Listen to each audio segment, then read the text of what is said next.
Hello guys, welcome back. Great to have you back. So I have a video here that I would love to react to from GB News, and it says Candace Owens, Prince Harry is a victim of his own stupidity. Candace, that's hard.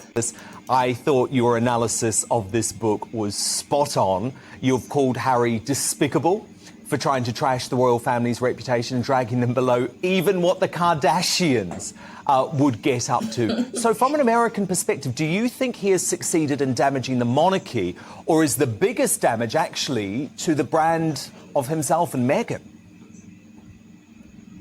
Without question, to himself and Meghan. I think that Americans were split 50-50 maybe a couple of months ago when it came to Harry and Meghan. But the problem is that they can't close their mouths and they just keep talking, and it seems more and more petty. I mean, I was early on this. When Meghan and Harry were still in the royal family and living at Frogmore, I wrote an open statement on Twitter, which you can go back and look, that she was going to end up back in the United States and in Los Angeles because I just saw her coming. She's a D-list actress, and all she's ever wanted to do was be invited to A-list events. And she's been a social climber from the beginning. She married somebody the first time to socially climb. And for her, Harry was just an entry ticket into all of those circles. Unfortunately, she found someone. She's not very intelligent. She's not very talented. Nobody in America was watching Suits. She was an actress that was living in Canada. And fortunately for her, and credit to her, she found someone that is dumber than her. And that's the truth, is that Harry's just not a very smart person. If there's one thing that this book definitely is not, it's a good advertisement for Eton, right? I mean, if I'm thinking about whether or not I want to send my son Eton, I'm telling you, I'm thinking now, did this guy graduate? He begins his book with a quote he says is from brainyquote.com. And then he says he found out that it was from William Faulkner and thought to himself, who the F is William Faulkner? He put this in his book.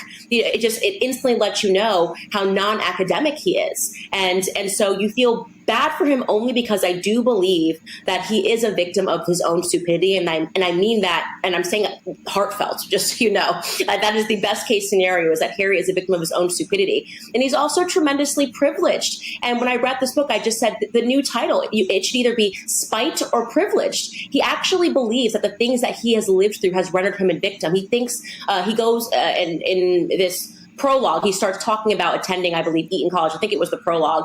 And he sort of recounts this story about how William said to him that he didn't want to hang out with him at school at Eton. That has happened in every family in the entire world. Siblings don't want to hang out with each other in school. You're trying to distance yourself from your siblings so you can establish yourself as a person. It doesn't make Harry a special individual. It makes him regular.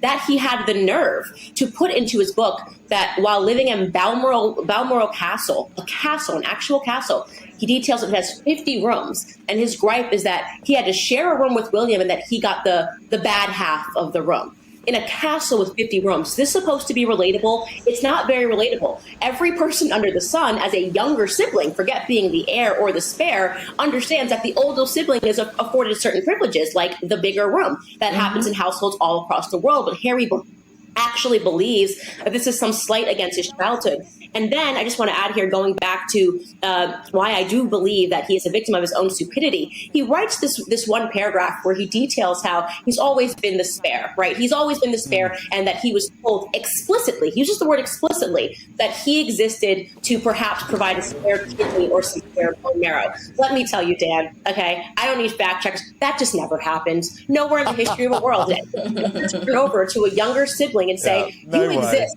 for a spare kidney for some spare bone marrow. That isn't even how it works in the medical field. Just because you're a sibling doesn't mean that you're necessarily a match. So it's so ridiculous. And to me, it ranks as a great trove of comedy.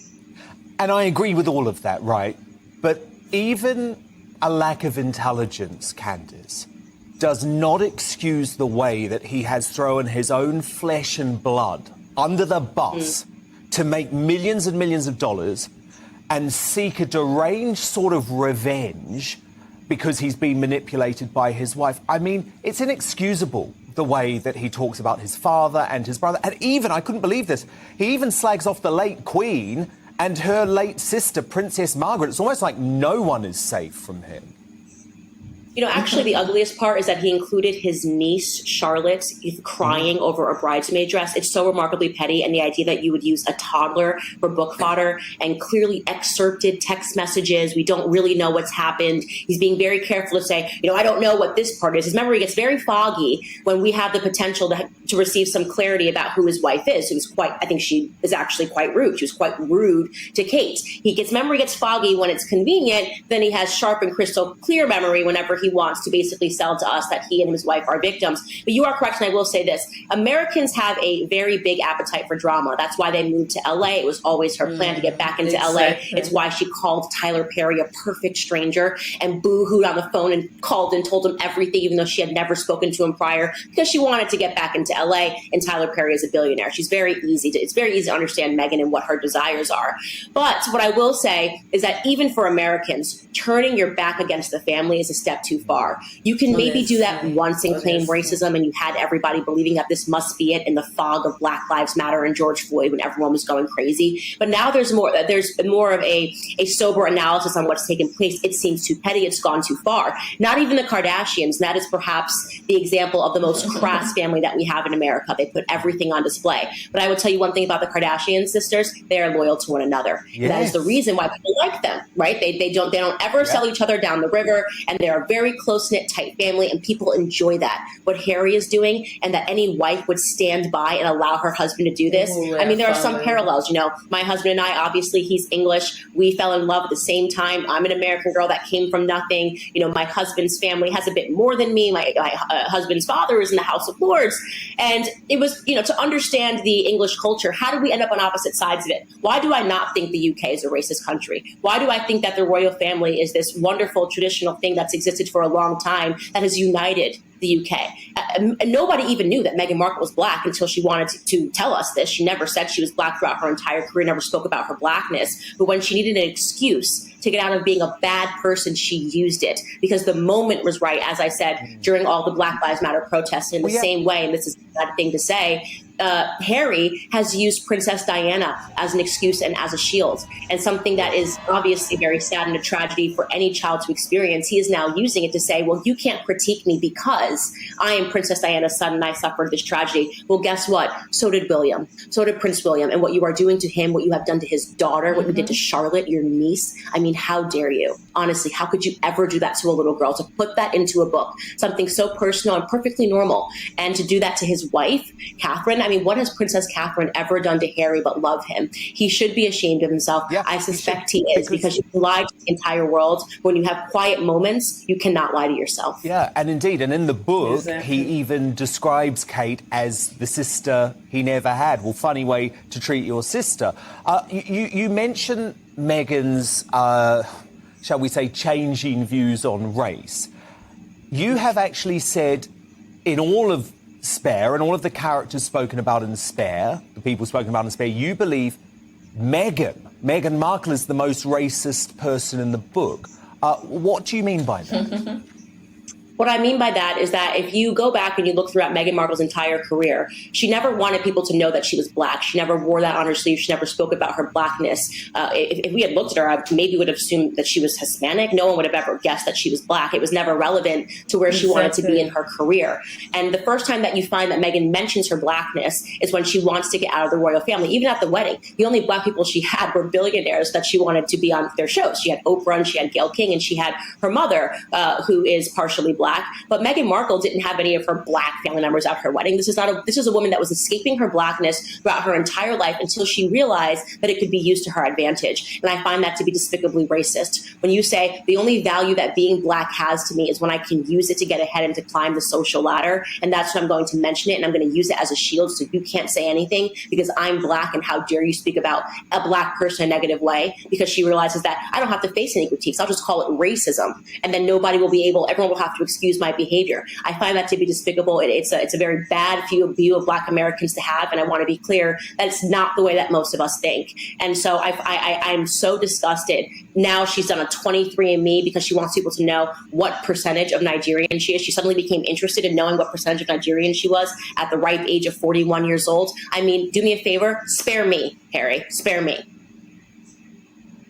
What's interesting, though, reading the book, you can just tell how manipulated and sucked in he is by his wife. I mean, Candace, he still believes that Meghan had no idea who he was. He says multiple times in the book, she's never Googled me. So. She's never Googled my family. She has him wrapped Story around for the her little girls. finger. And that's not to say that Harry shouldn't take the blame. I've always said right from the start, I think they are both to blame for their actions.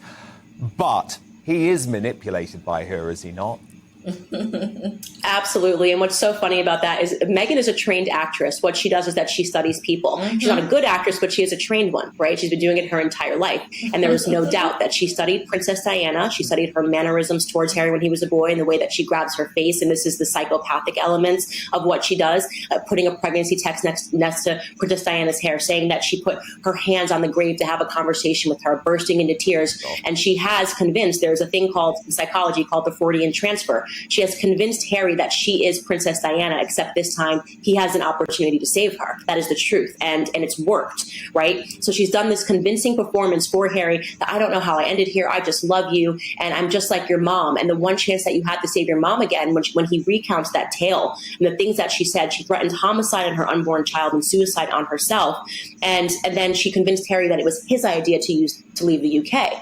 Now, of course, if you threatened to commit suicide and homicide against my child, you basically said to Harry, you need to do something radical or I'm going to take my life. And that something radical was to leave the UK and to leave the royal family. And yet he believes that this was his own idea and not that these ideas were manipulated and planted into his head by Meghan. As I said, he just isn't very bright. He actually believes everything that she says to him. And unfortunately, I don't see how he can get out of it because he's got no one around him. It's a perfect example when you learn about abusive relationships, isolating someone entirely from their friends and their family, making them believe that their friends and their family are the enemies. I mean, these are classic signs of an abusive relationship. She has accomplished all of them.